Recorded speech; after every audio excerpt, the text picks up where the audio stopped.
Good evening, everybody. This is Dale Sonic, Safety Director at Doran. I'm thankful that you're joining us tonight. With me is Jason O'Brien, our Hours of Service Manager. Jason, how are you? I'm wonderful, Dale. Thank you. I'm just enjoying the beautiful Cincinnati weather today. Yes, it has been a change of pace this week as opposed to the hot, oppressing weather. We just have mildly hot weather. So let's go ahead and get started. We'll go over our metrics and see how we're doing with our scores. I'll start off with the ACE BME side. Vehicle maintenance, we did move up 1 percentage point to 82%. Last month, hours of service is unchanged at 77. Unsafe driving is unchanged also at 58. We did see a reduction in our driver fitness down to 56%.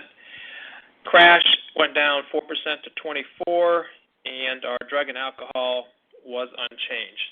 On the WIN government secure side, our scores are the following. There was a 2% reduction on vehicle maintenance to 36%.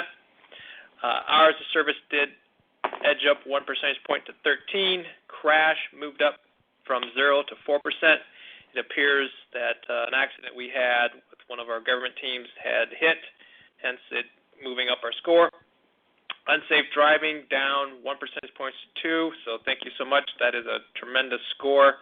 And then no scores for driver fitness or drug and alcohol. On our claims side, this be through the first half to the end of June. Our goal was $326,000. We're setting that claims so far $244,000. I know there's a couple of larger claims that I anticipate some additional expenses, but I still think we'll stay well below what our goal is. I know it's up a lot over last year, and the biggest reason I can see is just the rear end accidents. Last year we did not have any. This year I think we've had 3 or 4. So just remind everybody to watch your following distance. When you're out there on the interstate under good weather, make sure you have 6 to 8 truck lengths of distance just to prevent those accidents. Those and lane change are the most expensive accident types we do have. I do want to talk a little bit about drivers who've gotten clean inspections here in the last 30 days. Congratulate them. That's what we're always looking for. Joe Holder had a clean inspection. Charles Wilson, Edwin Diaz III, Fred Boppler, Robert Salter, John Cornwell, Jerry Claycamp, Richard Davis, and Jeff Strum. In our earlier 2 o'clock meeting, we did draw for the Rambler. Yeti Rambler. Thank you. Embossed with the ACE Doran logo. And isn't there a safety priority 1? Safety is priority 1. Thank on you. There. That's correct. Thank you. Charles Wilson was the winner of that, so we will get that sent out to him. I want to take this opportunity just to mention how we're doing. Our unsafe score from the previous month was no change. This month, for the ACE BME side drivers, we did have 9 violations falling off. Between the 2 companies, it looks like we got 6. So we're at least to the positive side, more falling off than what we brought on. As far as what we did bring on, we did have a handheld and following too close. Obviously, we know you should never be having your phone in your hand while you're driving. That's been a violation for a very long time, and it's one of the more punitive violations with 10 CSA points. And obviously, following too close could lead to accidents, rear end accidents I just spoke about. So we'll see how the scores change for that. Hopefully it moves in the right direction. We keep on pushing our unsafe score down.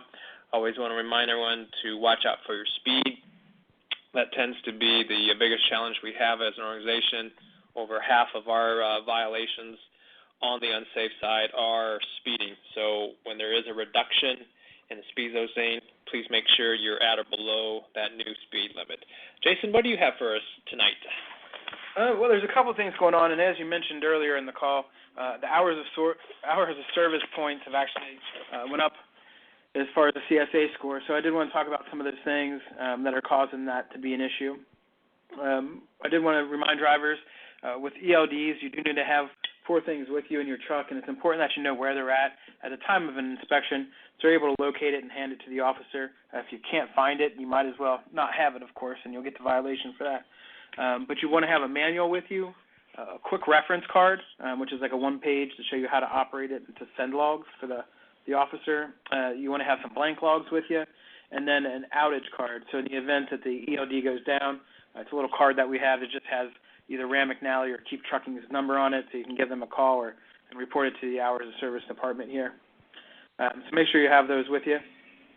Other things are we're seeing some drivers that might be going over, say like their drive time just by a minute or two or a couple minutes, and we're just trying to have drivers reduce those or going over your 14 by a couple minutes. We're seeing where that could be a violation. You still get 7 points whether it's 20 minutes or 2 minutes. So it's important just to try to keep that under the 14. Should they note that, though, if they are over? I did have a driver call earlier this afternoon saying he was 1 minute over. He had to go to like 2 or 3 truck stops to find a place. Yeah, I would say if that's your situation, you had to go over for any reason. But if you visited a couple of stops and that was the first one you could make it to, and that's why you went over, definitely put that in the notes. If you get an inspection, an officer is going to see those notes, and that's just going to help you out at that time. So, yeah, I always encourage noting everything as much as possible. One of those things, if you get inspected 5 days from now and somebody says, hey, what happened here? For me, at least, it's going to be really hard for me to say what I was doing 5 days ago at 6:40 p.m. I'm not going to know. So putting the note there definitely helps that out. The other part with getting the DVIR, with getting the inspections, I wanted to mention the DVIR. When you have ELDs, it's important. Actually, it's a regulation that you have to do a DVIR inspection that day, especially if it's a bad inspection, showing that whatever the violations were. So if you had a light out, you have to do a DVIR showing that light out or brakes or whatever it is, and then you have to sign it saying that the truck has been repaired. Whether you're on Ram McNally or Keep Trucking, both of them have ways to do that. On Keep Trucking, just click on the log for today, and then on the right-hand side it says inspection, and that kind of walks you through it just by hitting next. With the Ram McNally, it's under the Options tab, and you can click on DVIR, and that's where you complete it there. So it's important to do that the same day on both of the logs. So make sure that you do that if you do get a bad inspection. Of course, if you get a clean inspection or you're just getting inspected in general, that should be in the notes there as well, that you had a DOT inspection that day. I would like just to mention a couple things. So on the RAN, you only have the option of doing it that day. If you forget about it, there's no going back the next day and putting it in. So it's incredibly important to remember to do right there. I believe with the Keep Trucking, you have a couple of days. Was it 13? Yes, you'd have 13 days to do it there, but I mean, it's not something that we'd want to go back 13 days and do. It should be done the same day. Yeah, we should obviously get in the habit of it, but definitely for the RAN, there is no going back. They don't allow to make any edits for that, so it's just a good habit to be in.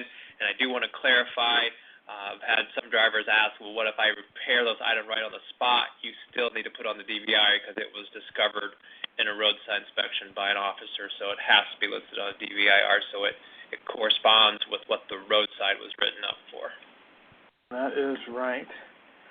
So that's kind of what I wanted to mention about those things. Of course, if you have any questions on how to do a DVIR or any hours of service related issues, always give me a call. I enjoy talking to you guys and answering those and helping you out with your day. Moving on to another topic, and I guess this afternoon you may have received a text message talking about the 90-day maintenance forms for the first and second quarter and possibly even an inspection. With that, the way that's changed a little bit, and I just wanted to kind of highlight the big differences on that. So with us going to the annual inspections, the 90-day maintenance forms have gotten a lot more important. And with that, they've kind of gone back to a different form that they had a little while ago for Bennett. So there's one for the tractor and there's one for the trailer. And we have them in PDFs that you can print and fill out by hand, or in editable PDFs that you can actually edit with a PDF editor if you prefer to do that. But you'd want to complete one for the truck and one for the trailer. You want to make sure that they are separate. And then for the time periods, make sure that it would be for like January, February, and March, or April, May, and June. There wouldn't be a quarter that they would accept that would be over 2 of those 3 months. So like if you did one for May, June, and July, that's kind of not what they're looking for if you started in May. They would just want it to be for May and June, and then in July you would do one for July, August, and September is how that would work out. So those are some of the things that we're trying to help drivers with since they're changing that on us and getting those processed. And it's been a little hectic, but you guys are really helping us out, and that's a good thing. We're getting it done. Jason, isn't there something online we can do too? There sure is. If you are ready for the future and live in the internet, you can go to driversigg.com, and rather than using either of the ones that we can send out to you, just there at driversigg.com, once you're logged in, click on the safety tab, and there on the bottom it'll have maintenance forms, and it has one for the tractor and one for the trailer. And the kind of cool part with that is that your driver information is already up top. It has your VIN numbers and all that stuff already typed in for you. All you have to do is type in the maintenance part of things, and then down at the bottom of the form, you can either save it for later if you need to add more to it, or you can hit the submit button, and that'll send it through so you don't have to deal with any paperwork whatsoever. Very cool. We like the internet. Just to remind everybody, *3 if you have a question or safety tip that you would like to share with the rest of us. We will be going to some of the individuals in queue here shortly. I would like to remind everybody, even though it seems like we're only in the middle of the summer, school will be starting here shortly for a lot of communities. Looking at school start dates, it appears that some schools will be starting here in a couple of days, and some will be starting next week for sure. So a couple of school zone tips is slow down, drive extra cautious in school zones. If you're behind the school bus, allow greater falling distance than if you were driving behind a car, at least additional 3 car lengths. Stay alert for flashing lights on a bus, which warn drivers for an impeding stop. Treat yellow flashing lights the same as a yellow stop light and decrease your speed. Stop when you see red flashing lights. And the 10 feet around a school bus is the most dangerous for children. Stop far enough away to allow them enough space to safely enter or exit the bus. And then obviously if a bus is stopped, do not pass them because children will either be crossing the road, getting on or off the bus. With that, I would just like to mention that the third quarter safety meeting is online and available at Drivers IG. We have also started scheduling third quarter in-person safety meeting locations. What we've got scheduled is September 7th. That's a Saturday in Morton at the Holiday Inn. That'll be starting at 8:30. On September 13th, that is Driver's Appreciation.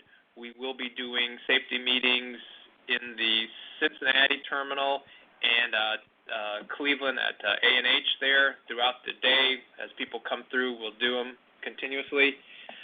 September 21st, Holiday Inn there in Cedar Bluff for Knoxville, Tennessee at 8:30 start. October 12th, the Petro in Girard, Ohio. Good old Petro. We like that place up there, Jason. It's the best. The Iron Skillet. The Iron Skillet.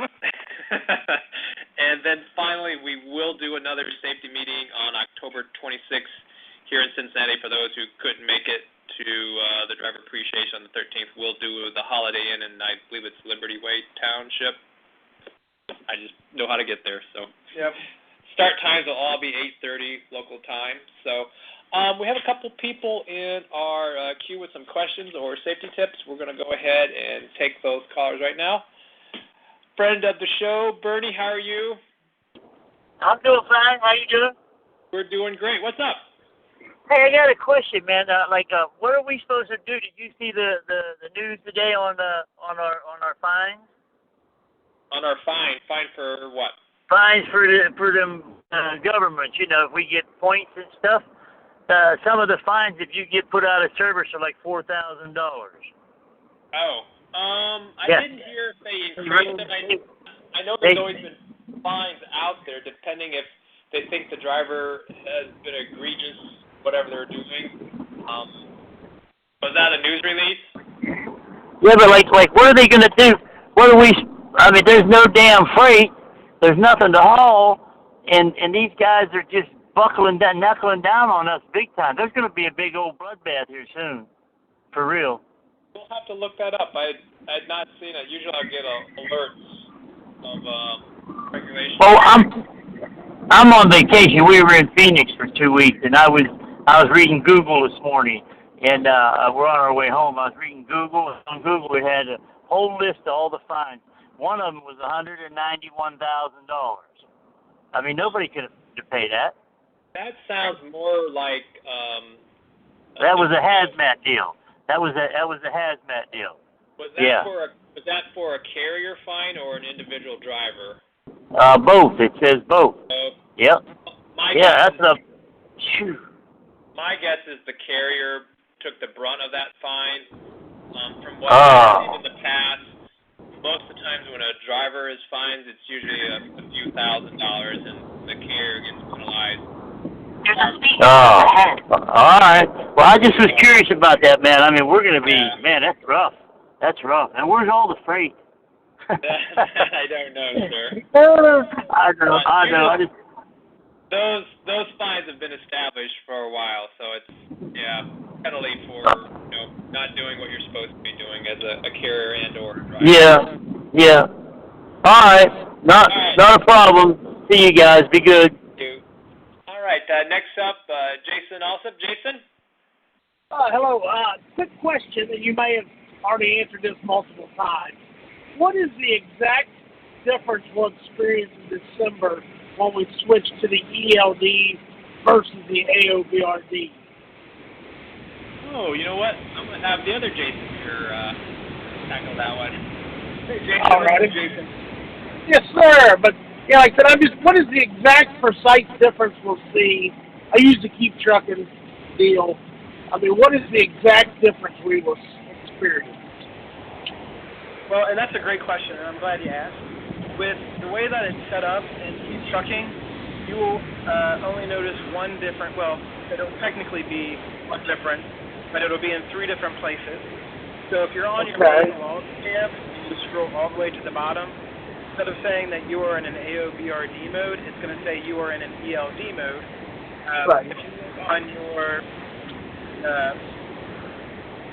DOT inspection mode, so if you hit the menu button in the top left and then click on DOT inspection, it's going to say ELD,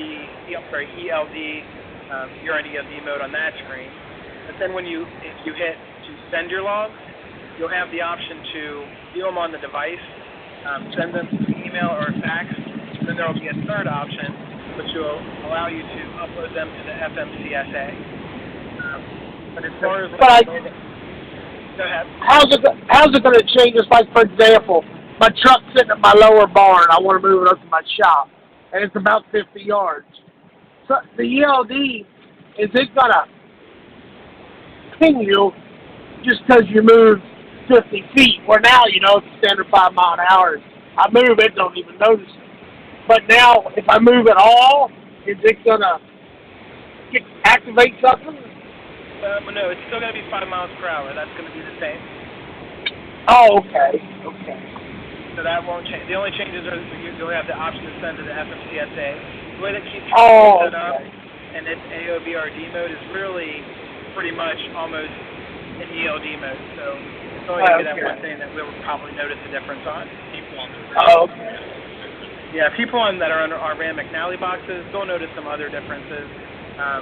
Where there's a 2.9 miles that you're able to drive before it puts you in driving automatically and stuff like that, and that'll go away.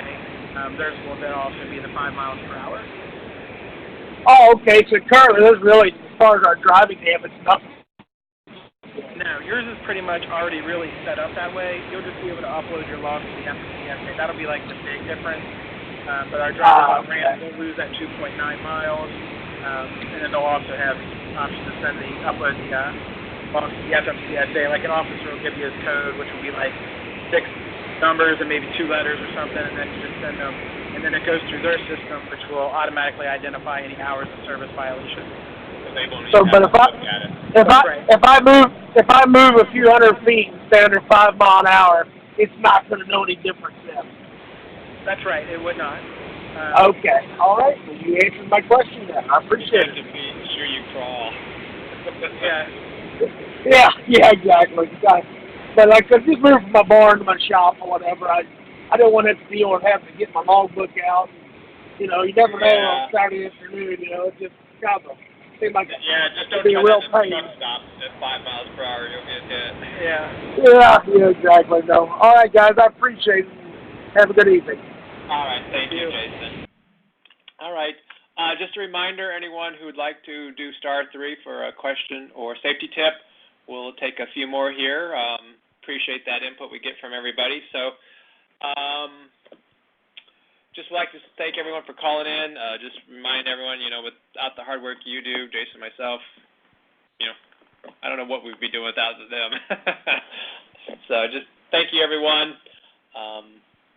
With that, and just remind everybody, too, that, like I said, the third quarter safety meetings are out, and we will be doing in-person ones if you need to get an in-person one.